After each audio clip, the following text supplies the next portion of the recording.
All right, it's great to see everyone again. It's Dustin coming from just outside of Kansas City, Missouri, and today I'm joined by the fantastic Tonya Gilchrist, who teaches way out in Albania. And so, Tonya, I'm going to turn it over to you and let you introduce yourself. Yeah, hi everyone. My name's Tonya Gilchrist, and I live in Albania currently. So I've worked as an international educator for years and years now. I did start my career in the US and then moved overseas, and I'm a senior strategist with Aaron Kent Consulting. So right now, Dustin and I are talking amid the global pandemic, but before that time, when travel was still ongoing and a thing, I spent most of my time just bouncing around the world, visiting international schools and helping them and their teachers with their literacy programs and all things inquiry and concept-based learning as well. So literacy and inquiry are my passions, and my husband is an IB MYP design teacher. So that's what brought us to Albania. Very nice, very nice. And I hear Albania is a beautiful country, and so I bet it's really nice to be kind of somewhere different where you probably never imagined years ago, and you get to kind of branch around the world and share a lot of different things. Yeah, for sure. It's gorgeous here. And we had spent many years in Asia. We lived in Thailand, in Bangkok, and then in Japan, in Tokyo. So, which both were wonderful as well. But we've never explored this region of the world, the Balkans, in Europe. And so it's been a great opportunity, and it is definitely gorgeous here. I recommend it to anyone who has a chance. It's beautiful. Absolutely. So when we've been talking for a little bit on social media, and one of the things that we have in common is the workshop model, which is a great tool that we use at my school with our ELA program. So for someone who is unfamiliar, how would you describe the workshop model to them? Yeah, and it's one of my favorite things to talk about. It's definitely something that I help a lot of schools with. And so I would say a way I would describe it would be that it's a philosophy, it's a framework. And I think that's important for listeners out there to know, because sometimes there's a misconception that Readers and Writers Workshop is a specific program or a specific curriculum. But workshop is more of an approach that we take towards learning, and really a framework of how do we spend our time. You know, as teachers, time is kind of our currency. And so we want to make sure that we're spending those minutes on things that are best for kids. So in the workshop framework, the idea is that you devote the bulk of your time in class to kids living the work and doing the work. When it comes to literacy, you know, too often we see kids who are in reading class or writing class, but they're just spending almost their whole time being talked to about reading or about writing instead of actually doing the work of reading and writing. So in the workshop approach, you'd have a mini lesson at the start of class that would be just maybe about 10 minutes. And it would have, you know, one clear, strong teaching point that for kids to take away as readers or writers. And then the bulk of your class time would be spent with kids going off and reading or writing, while you as a teacher meet with them, either in small groups or in one-on-one conferences. So, and then at the end of class, you'd have a few minutes, maybe 5-ish minutes, depending on the context and what you're doing that day, to have what we often call share time. So a time to reflect, to celebrate, to appreciate, sometimes to even self-assess, set goals, those kinds of things. So you have these bookends of the class, the mini lesson and share time. But the bulk, the cake, so to speak, of your class, rather than the icing, the cake is kids reading and writing, with you working with them one-on-one in conferences, and also meeting with small groups around like common goals and common strategies. So it's a really powerful way to personalize learning for kids, and also give them a chance to do the practice of reading and writing, which then allows them to get better at reading and writing. And then one more thing I'd want to be sure to mention to anyone who's new to workshop is that a huge piece of it is agency. Kids choosing what they want to write about, choosing what they want to read, that they have that choice and ownership. So it's really about these two big goals of we want kids who love to read and write, and we want them to read and write well. And this philosophy, this framework helps us to empower them to have both. Absolutely. And you made a lot of really good points. I know with workshop, since this is our first year doing it, a great text is 180 days. We use that as kind of like our framework of how we were going to design our class. And so, and like you said, we have block scheduling. So our classes are 90 minutes long. And so we would have our mini lesson, during the class, and we may go over, theme. And so we would have maybe a practice reading where we would practice theme. And so, but like you said, a lot of great things that come with workshop is that student agency where they're able to read things that they enjoy. And so I can't tell you how many kids came into the year saying they didn't like reading.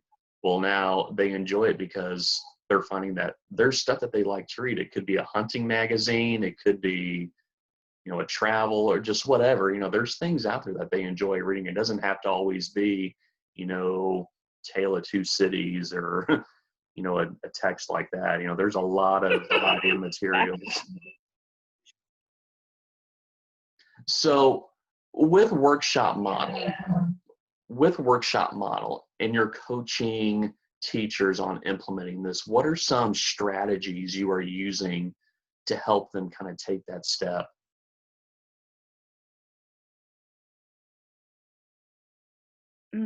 Yeah, so I think, you can go about it different ways. And, the more I visit schools all over the world, the more and more that I realize again and again, it depends, it's different. There's for sure not one silver bullet because every context is different, every culture is different.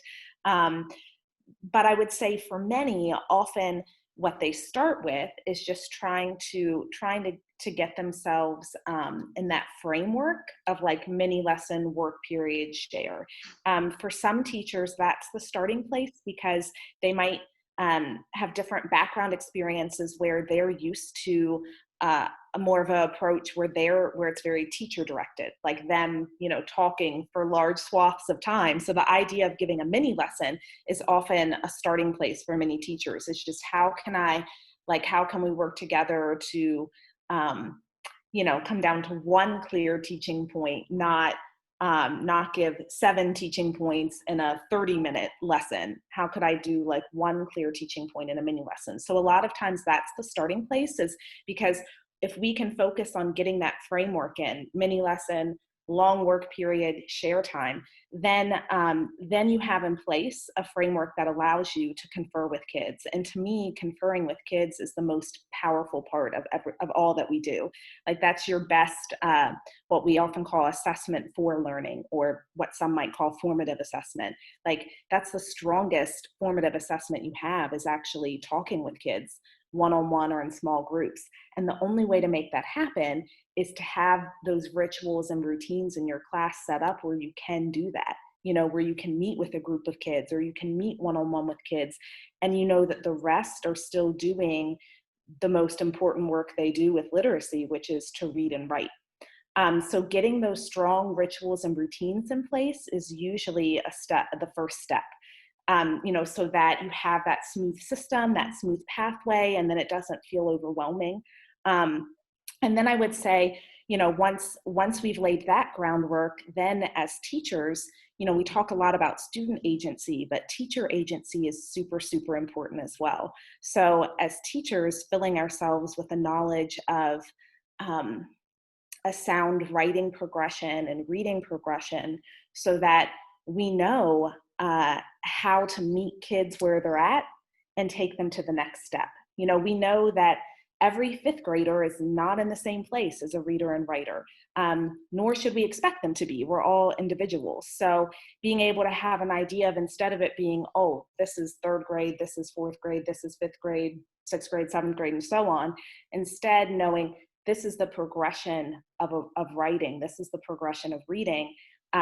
these are like a common trajectory that I can expect. So if I see a student is working on these skills as a writer, I know that this comes next. Like I know that I can teach into that. So a lot of times it's using, when I'm working with teams of teachers, a lot of times we're looking at what does research tell us? What are resources that we have available as teachers that we can fill ourselves with the knowledge of how a writer grows and progresses and how a reader grows and progresses, so that then when I'm sitting with a child in a conference, I feel confident in knowing I can use my agency to make a powerful choice. Like I know where I can kind of coach them to go next, because I know what a next step for them might be.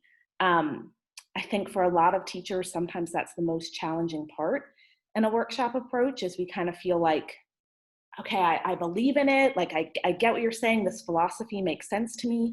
But when I go off to confer with kids, like all the other kids are reading and it's a great, like I can go and have a conference, but what am I going to confer about? Like, how do I know what to teach them? It's a very big, that's a big task in front of us, that can feel like big shoes to fill. So I think often a step to take first is then let's inquire into this together. Like, let's study and fill ourselves with the knowledge of, what do readers and writers need and how do they grow? And once we kind of ground ourselves in that understanding, then the more and more we confer with kids, the more and more comfortable we get. And then it's no longer daunting, so helping teachers with that process. Yeah. Yeah, absolutely. And one of the things is that when teachers are conferring, kids will be honest, they'll tell you where they struggle or what they're doing well. And so if you give them the right platform, some will do it verbally, some will write it out, some will type it out. They'll tell you, kind of where they're at and what they need help with, so it's really building that trust and building that relationship with them. And kids will tell you how that, where they're at. So when you are coaching teachers, yes, they're having agency, the students are having agency, but then they're going to say, what skills are my students developing? When you think of reading and writing skills, what skills are they getting out of this? What do you tell Yeah. I mean, for one thing, it again, it depends on what's happening in your context. So for one thing, I think there are some different skills they're getting. I think if we're really truly living readers and writers workshop in our classrooms, kids are getting what we'd often call critical reading skills and critical writing skills. But so it would all depend on what we're teaching in those mini lessons and what we're coaching into in conferences. Like, that's what we bring to the table as professional educators is, on one hand, the rich, I guess what we might call content knowledge. Like, we're going to be bringing that to kids, and what workshop does is it gives them a chance to own it and to live it and to experience it. Again, instead of just being talked at about it, they're getting to actually grapple with it and try it out. And so then I would say that's on top of that deep knowledge they're getting about reading and writing and literacy, they're also getting these lifelong learning skills. I do a lot of work with schools that are IB schools. They work with the International Baccalaureate. And in the IB programs, they talk a lot about approaches to learning skills. And basically, those are skills that we use forever to approach learning. Things like critical thinking, communication, self-management, those kinds of skills, those life skills, to learn anything you want to learn. When you approach something new to learn, you need to have those transferable skills. That's something that kids get too when we open up that agency. We want kids that don't look to us for everything. They look to themselves. They know how to be like a figuring out kind of person, and inquire and try things. And a workshop classroom opens up that opportunity, because you have the majority of your time where kids are grappling with things and making choices and figuring things out and asking questions and collaborating together. So through that, they build skills that, they can carry with them forever. So I would say that in workshop, we often talk about having a forever stance.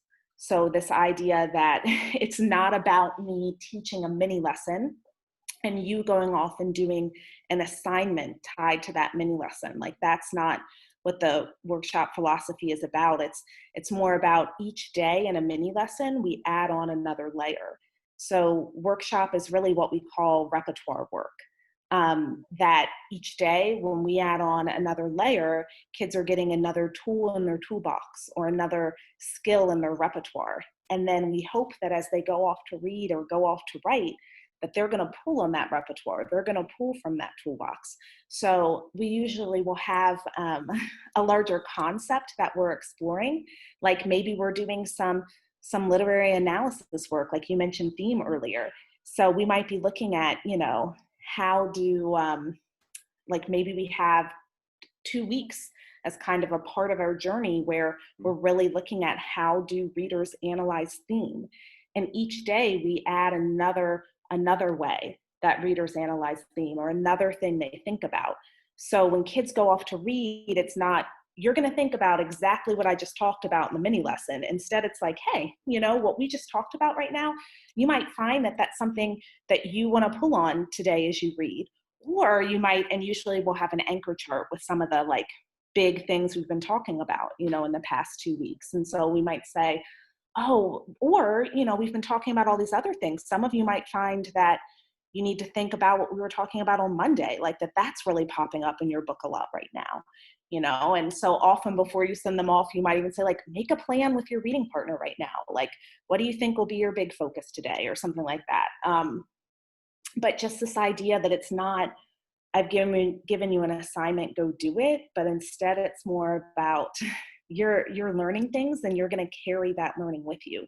And every day as a reader and a writer, you have to make choices and you want to make informed, strong choices. So I think within all of that, that's powerful work for kids to do. Like that's what we want for them to be able to do for life, not just this year in my classroom. Absolutely. And one of the great points that you made was anchor charts. If you were to come into my classroom or really all of our ELA rooms, you're going to see anchor charts all over the room. And it's just a great reference for our kids, whenever they have a question on something. Yes, we're helping them, but we're also providing those tools so where they can problem solve and answer that question on their own. So say we're looking for, hyperbole. What are some of the qualities that we're looking for? So whenever they go into their reading, they have that chart to help them answer those. So we have them hung up in our room. They take pictures of them. Tools like that are very effective.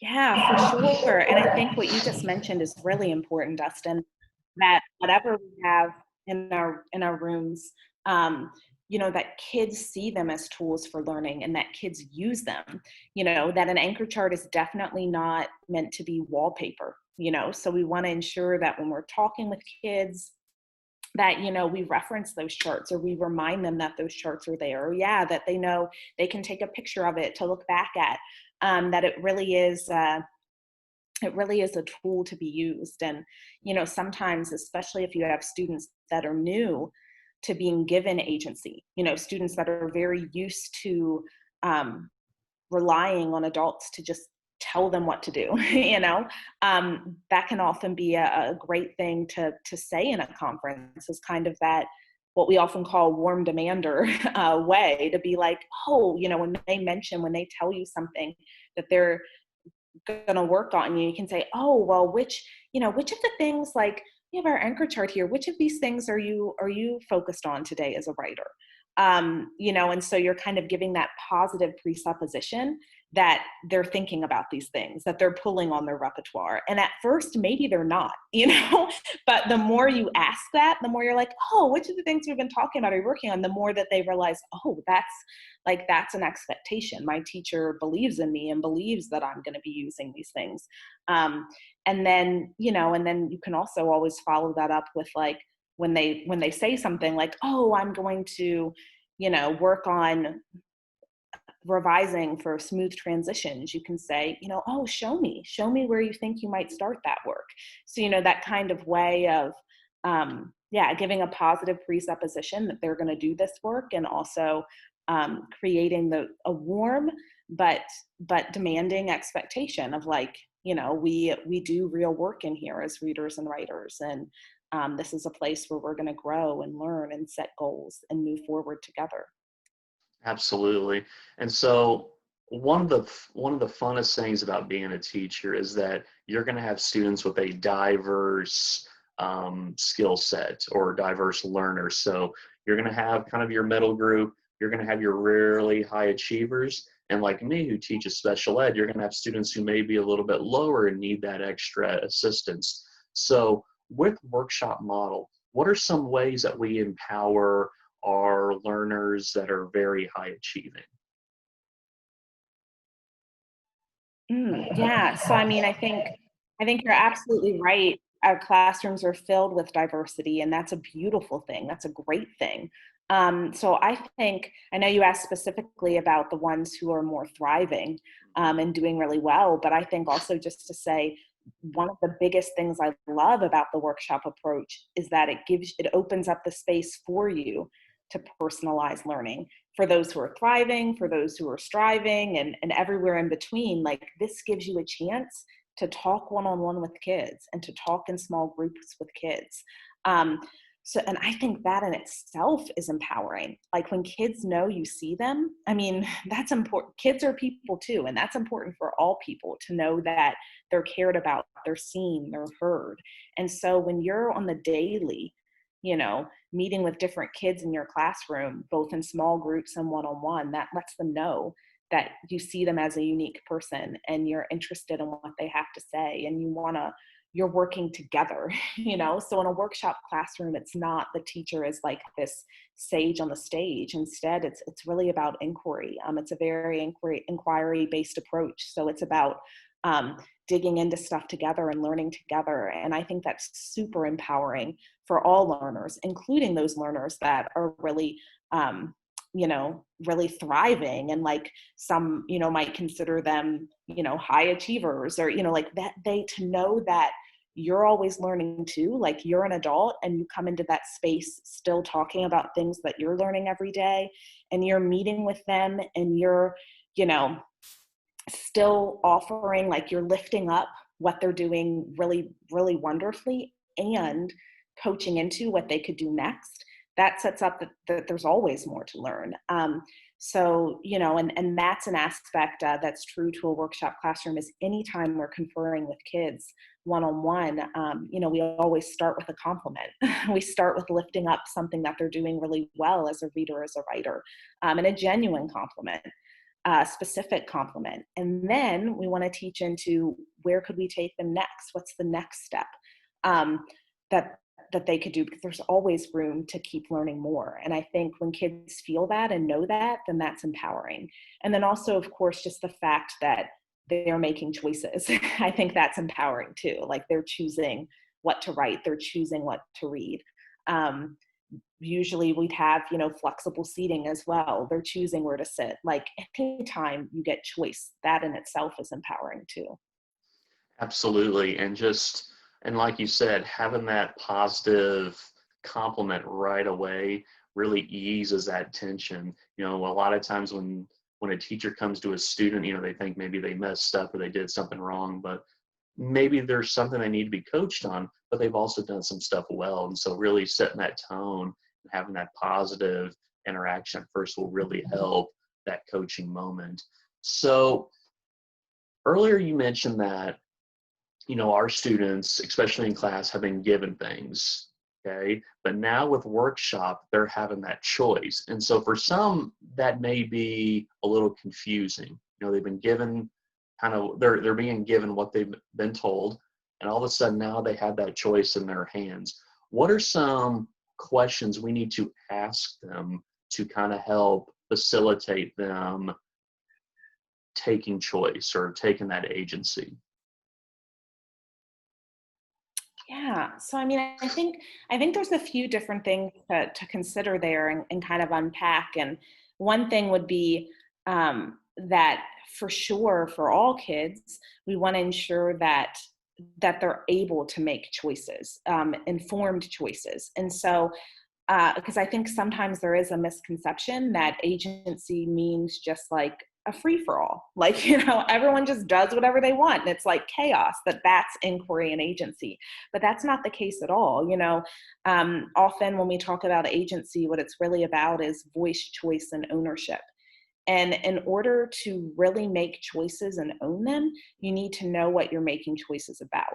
So I think for sure, one thing we need to make sure we're doing as teachers is we are providing learning opportunities where students are getting to dig deep into what we often call disciplinary grounding. Like, we're giving them foundational understandings and foundational skills. Like, we do need to teach. We do need to teach. We need to teach them things they don't know, so that they then can make choices. So I think knowing that that's a part of inquiry and a part of a workshop approach. One way I often think about it is, you can't connect the dots if there are no dots. So in order for kids to be able to make powerful choices and choose how they connect dots, they need to know what the dots are. So just to mention that first, that one thing would be, let's ensure when we're digging into new learning, that we dig into it with kids, that they get a chance to inquire and research and explore and learn. And then when they're filled with that knowledge, then let's help them to make choices. And so then I think once they're making those choices, a lot of it is just us being there to basically be like a coach for them, to ask them questions that allow them to make decisions for themselves. So, you might ask them things like, oh, so, what have you been thinking about as a reader? Or what kind of thinking work have you been doing as a reader? Or what are you working on right now as a writer? And have them name it for us. If they seem like they don't know what to say, then it might be like, oh, then maybe that's where you reference the anchor chart to give them that little extra support. Like, here were a few different things we talked about. Which of these feel most important to you right now? So you're asking questions to give them the ownership, but also leaning in and coaching as they need it. And I think taking that approach helps them to realize, like, oh, you're really not like, you're not just going to come out and tell me, like, right now, work on your introduction. Instead, you are really going to ask me, like, what I think I need to work on, and then lean into that and go from there. And I think just the more and more that we do it, the more that they feel comfortable and then really thrive in that kind of environment. And that's what we want, is we want kids to go off for life being able to do that when you and I aren't there with them, they still hear those same questions. Like, those are the questions they start to ask themselves. They get used to you asking, like, oh, what are you working on right now as a writer? So that then eventually when they're like, what am I going to work on today with this piece of writing? Like, I'm going to set my focus, or I'm going to, and then if your follow-up question is like, ooh, which part will you zoom in on? Like, which part do you think could use some revision the most? Like, anything you say to kids can become their internal dialogue later. So also, I think that's a powerful reason to ensure that we remember our words matter. And a lot of the work that I do with teachers, we often talk about using I wonder language. Like, instead of saying to kids, like, the way a reader analyzes theme, instead in a mini lesson we might say one way, because there's definitely not the way. Like, there's many ways you can do it. Today we're going to look at one. And also oftentimes saying might, like, you might consider this, or possibly this, or maybe. I think taking that inquiry stance when talking with kids is really important too, because then that's what they take away for themselves, and that's how they think to themselves, and that helps them keep that lifelong learner kind of lens throughout their whole life, to be open-minded and recognize there are different ways and different perspectives. Yeah. Absolutely. And these are all fantastic skills that our students really need to know, especially since I teach high school, is that really developing that independent mind that they have. And so knowing that there's not just one way to do things, most things. There's multiple ways. There's multiple perspectives. There's more than one way to skin a cat, okay? If you think of it like that. And it's really empowering them to see those different perspectives and learn those skills. So when they are out on their own, they can problem solve and know that there's multiple ways to go about doing something. Yeah, for sure. For sure. So, And yeah. I think, Oh, no, go for it. No, you go for it. Okay. So, Or like, you go for it. Now, with teachers that are wanting to use a workshop, I mentioned the 180 days text, which you can order it. You can find it on Amazon, probably most major bookstores. I have a review of it, I believe, on We Are One Team Education at WordPress.com. It's a great text and just kind of maps out, especially if you're new to it, how you can schedule your year. And it gives a lot of examples and prompts and those sorts of things. So it's for the most basic, but it's probably one of the most effective. What are some other great materials teachers can use that are wanting to transition to a workshop model? Yeah, for sure. I mean, I feel like there's so many great resources out there. For one thing, I also love 180 Days. It is fantastic. And so I would say for teachers, especially secondary teachers, high school, middle school as well, it's a great resource. And really anything by those two authors, Kelly Gallagher and Penny Kittle, are just wonderful resources for secondary school teachers. And they'd be a great foundational starting place for workshop. So 180 Days is great. I would also say for middle school, and high school, both, you really cannot beat Nancy Atwell. She's kind of the mother of writing workshop and reading workshop. So she started her workshop practice, way back in the 1980s. And her resources are so rich and so tried and true. And I especially find them really powerful to use because it just feels like in all of the she gives a lot of, many lesson possibilities of work you could do with kids. And every single one of them, one of her resources is called Lessons That Change Writers. And every time I use any of those ideas with kids, they just resonate. It's like she really gets adolescence, and it speaks to them. So I highly recommend her. She has Lessons That Change Writers. She also has a beautiful book called In the Middle that gives a great foundational understanding for the workshop approach in a middle and high school classroom. And then another great book called Reading Zone, about a big part of reading workshop being kids getting in the zone with a book that they love. And then I'd say for elementary teachers, there are some beautiful books as well. A really great one is called Who's Doing the Work? It's just really filled with how to ensure that our teaching is agency rich. Another good one in that same vein is called What's the Best That Could Happen by Debbie Miller. Both of those are great foundational reads that dig into the workshop approach and more, but they're really about doing what's best for kids and lifting up ownership and choice and voice for kids. And then, of course, for both elementary and middle school, there are a lot of great resources from Teachers College, the Teachers College Reading and Writing Project. So they've produced wonderful resources that you can use in a workshop classroom. Absolutely, and thank you so much for sharing all those. I know once this is published, I'm going to put a list of those texts that you mentioned, so teachers that view this can go to those and get some background information on the workshop model, because it does work. I mean, you look at our data, which, yes, data, it is important, okay? There is importance to data. The data does not, the numbers don't lie. Our kids are engaged in it. They have grown as writers and as readers. So the workshop model does work, and you're going to see more of this across disciplines giving students that agency, giving them that choice, and having teachers be more facilitators of learning rather than standing at the podium and lecturing that you see.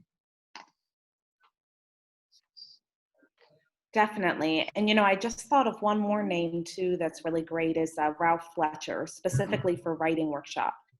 And he has a great book called Joy Write that is just wonderful. Again, about writing for joy, you know, with authenticity and choice. So that's another good one to add to the list. Absolutely. So I want to kind of switch gears and talk about your journey across the world and literacy. Now, I tell, you know, people that know me know that my mom's a retired elementary teacher. She taught for 31 years, and around 20 of those years she taught first grade, and that's where they learned how to read. And she thought that first grade was the most important grade because, again, you're learning how to read, and then if you struggle learning how to read, it's going to carry with you throughout a lot of your school career. So you've been in Asia, now you're in Europe. What are some things you notice about literacy when you go to different schools all over the world? Do students struggle more? Is there more of a demand or pressure to teach our students how to read? What are some things that you've noticed in your journeys across the world? Yeah. I mean, for sure you see differences. I think there are, you know, cultural components and cultural differences. And when I say culture, it can be one part the culture of that region or country in the world, but also a big part is the school culture, which I'm sure, you know, all listeners, wherever they're at, as educators know that, like your school culture makes a huge difference as far as um, what is the work, like what are we on about with literacy. And so I think, you know, it's tough. Like I try not to make big generalizations because one thing I can see is that at every school it's different. And that's actually a big, beautiful part of my work is that everywhere I go, it's different and I get to do something different and differently, which excites me a lot because, you know, I'm passionate about inquiry for a reason. Like I love learning. And so it's wonderful to know that I'm never ever just going somewhere and like doing the same kind of canned response, you know, at each place. Like this is what I do at a school and I just go and do it. Like it's never like that. Every place is different. We might be talking about workshop, but they have different students, they have different staff, they have different needs. Some are just beginning their journey with a balanced literacy program. Some have been doing it and building their capacity with that for years, and now we're trying to bring in concept-based learning and inquiry. Some are, you know, high school teachers, and we're looking more at disciplinary literacy across the disciplines, across the subject areas. So it's always different, and I think that that's a beautiful thing. So that's probably the biggest thing I've learned, is I think when I think back to my young teacher self, and I've always been a workshop teacher. I was very fortunate in that I learned about reading and writing workshop while in university. I had just a amazing academic advisor and professor who believed in the beauty of workshop. And so I learned a lot about it just in my training. And so then when I went off in my first year's teaching, you know, I was passionate and ready to go. And I read everything I could about workshop and I did it and saw how amazing it was with kids. So I've always had that approach. However, I do think, you know, there was probably a time in my life where I felt like, yeah, like I know workshop, like I know what works, I get this, you know, like you kind of feel like I know it. But now the more places I've been in the world, the more I see, no, like there is like we were saying, we want kids to see there's not one way. So even with the workshop approach, it can look different in different classrooms because the kids are different. The school culture and climate are different. So you're always gonna adapt. And I think that's something we talk a lot about at schools, that whatever resources they're using, you know, like 180 days is an amazing resource, but still you had to adapt it and customize it for your kids. That it's never adopt, it's always adapt, you know, I think is really important because, yeah, our kids are so unique and different, and so are our schools and our countries. I can say when thinking back, I mean, one, if I am going to make any kind of generalization at all, it's that I do notice a difference in international schools compared to like US public schools, for example, is that, and I think it's a good difference, is that in most international schools, there's a lot less focus on standardized testing. There's a lot more room for teacher agency. There's a lot more room for innovation and thinking outside the box. And I feel like schools are always open to trying like different ways and like all the things that we want for our students that we talk about, like they're often living it. And you know, that's not to say, again, it's not the case everywhere. There are certainly international schools that are super focused on standardized tests. But as far as in general, it doesn't seem to be as heavy in the international system as it is in the US. And to me, that's a great thing. So I'm happy about that. But yeah, there seems to be more room for inquiry and creativity and innovation and just differentiating for kids and focusing on the kids. There also is a really big like spirit of learning together and growing and yeah. So I mean, it's been really cool to be a part of. But I guess the big thing is like, it's hard for me to say, oh, in Asia, it's like this, or in Europe, it's like this, because it's not. Like every school is totally different, which is actually one of the things I like most. Yeah. Absolutely. And so you mentioned how, you know, many international schools don't focus as much on standardized testing. And I hope, you know, being here in the US with this pandemic, one of the things that we can come out of it is that the priority of standardized testing really needs to take that back seat. You know, our teachers want to have that agency, they want to teach. And I just know, you know, from going through my master's program and talking with teachers, the expectations and the things that they're asking on standardized testing is completely different from what they're actually teaching in the classroom. So there's that disconnect between the two. And it really, you know, is there some place for it? Yeah. But does it need to be the end all be all? Absolutely not. You know, there's some changes that really need to be made. So, you know, that's going to start at the grassroots level. It's going to start at the ballot box because, you know, the groups that put those in are the groups that you vote in. So it's really going to start, you know, at that grassroots level to hopefully kind of change that narrative and that priority of standardized testing here in the States. Yeah, I hope so. Yeah, you know, and I think most teachers, you know, feel that around the world, really, that we want to remember. And I hope that's a silver lining from this pandemic as well, that we're remembering, what do we really want for kids? What is learning really about? Like what really matters? And I don't think it's a standardized test score. You know, I don't think anyone thinks that, you know, like, and sometimes we can get lost in the weeds, or we can get lost in this is just what we do because, you know, instead of being like, wait a minute, what's really our why? What really matters? What could we be doing that really shows how kids are growing and progressing and learning? That, you know, that's where we could put our focus, rather than yeah, Yeah. a multiple choice test that you said often there's a disconnect from what they've actually been living, as well as learners. Yeah. Yeah. And just, you know, the teachers that I know that may work in a school where standardized testing is so important and really is the make or break, that's not the type of school that I want to work at. That's not the type of school that a lot of students want to attend, because you're losing out on that human connection. You're losing out on that agency, that creative planning. You're missing out on so much when everything is based off of a test that you're going to take in the springtime. Yeah. So, For sure. You know, and then we end up creating a culture.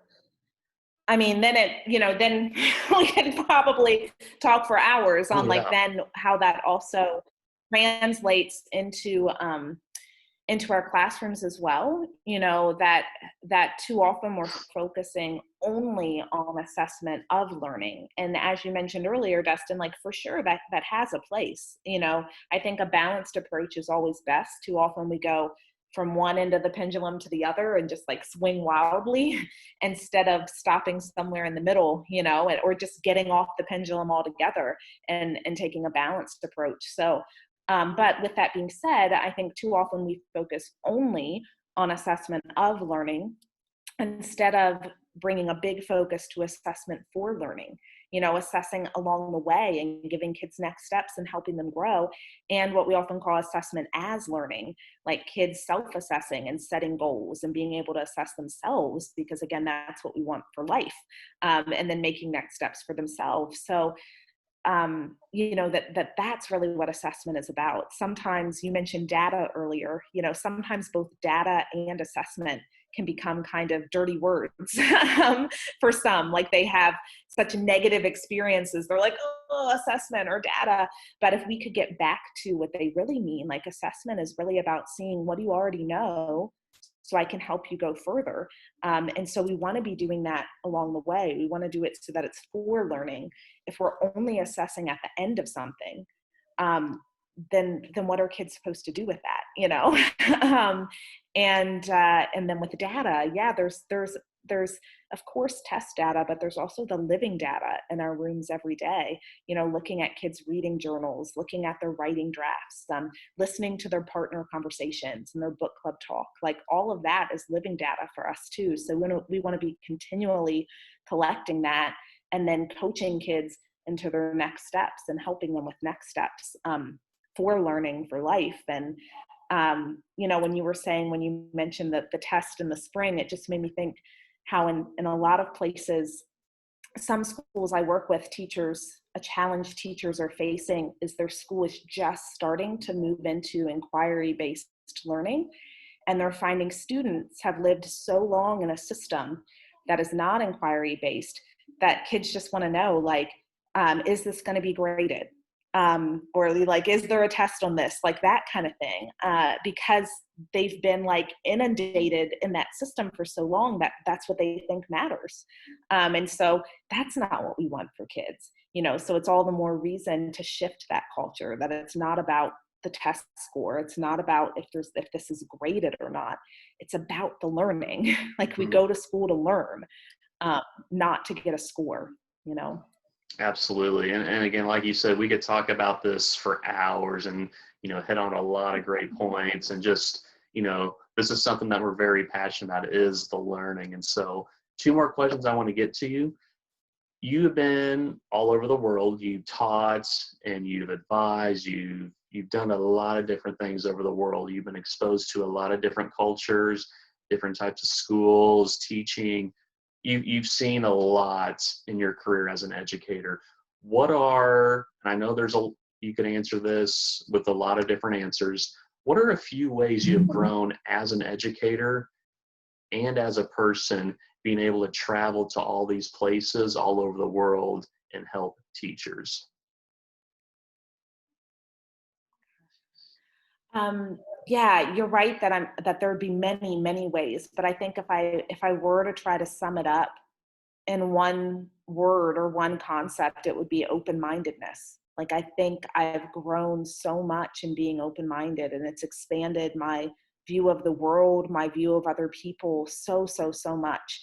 And I think that's a big reason. Like I know our world is not in a place where people can do it right at this moment, but I highly recommend just travel in general, like, seeing other places and parts of the world, because I think the more I've lived other places, the more I've seen like, oh, there's not one way. There's not one way. Like there's so many different perspectives on this. There's so many different sides and viewpoints, so to speak. And that, again, I work a lot with IB schools, and the IB and their mission statement at the end, it's like a long mission statement, kind of about a paragraph. But at the end, it says that what we really want for kids, it talks about them being, knowledgeable and open-minded and inquirers and all of that. And then it says, I'm paraphrasing, but it says, to be able to see that both people, despite their differences, can be right. So like I think that's what I've learned, is that like both can be right. Like there's not one right way. You could have two different viewpoints, but actually both can be right in their own way. And so being able to see that, and I think that that's been true both in my personal life and in my professional life.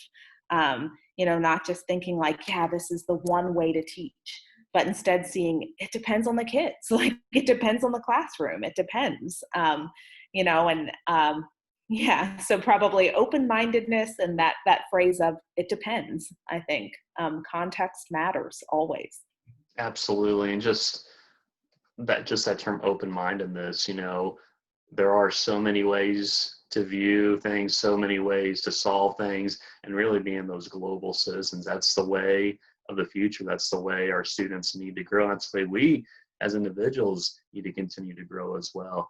So as you can see right behind me, it says we are one team. That's what I'm all about. So when you see we are one team, what does that mean to you? Mm.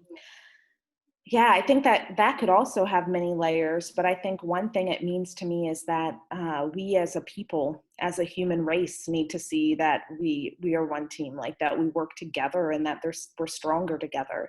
And I think we need to see that from the big lens of the world to also the lens of we as adults are one team. Too often as educators, I think we can still find ourselves in cultures where it's like competition, like teachers aren't sharing with each other, and teachers, it's like, no, I need to hold on to this, like I created this and it needs to be mine, or I need to be the one to be seen as like the best teacher, or what have you. So we can see it on the smaller scale of like school teams, and we can see it on the big scale of the whole world. But either way, this idea of like that's the perspective shift that I hope we can find. When I read that, I think like, yes, we are one team. Like, let's work together, let's support each other, let's cheer each other on, and let's be collaborative. That we can create the kind of space where we have open dialogue about things, because I don't think it has to mean that you'd never have a different opinion. Of course, we're going to have different opinions about things, but can we have a space where then we talk about it and we learn about other people's opinions and we grow together, and we build new ideas together.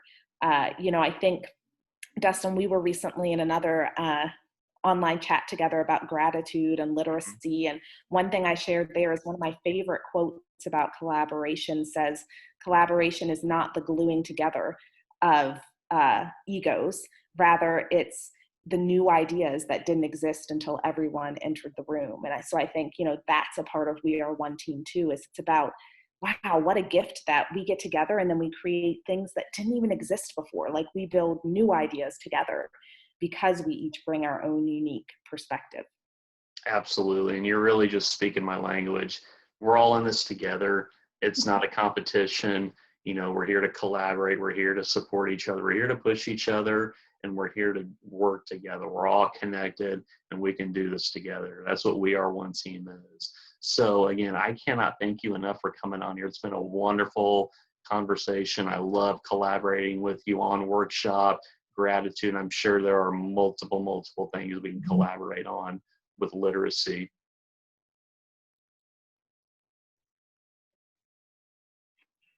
For sure. Yeah, it's been my pleasure to talk to you, and yeah, just connect with another passionate educator, and so awesome. Like I love how, when you said that, yeah, you use the workshop approach in your classroom too. I mean, that's something that I just love. It's a big part of the work that I do. So I'm excited that we were able to talk about it together. Thanks for Absolutely. inviting me on. Yeah, absolutely. And again, I'm proud to call you a colleague and a friend. I hope you and your family stay safe and stay happy. It's a great time to just kind of have that connectedness and just kind of enjoy those little moments together.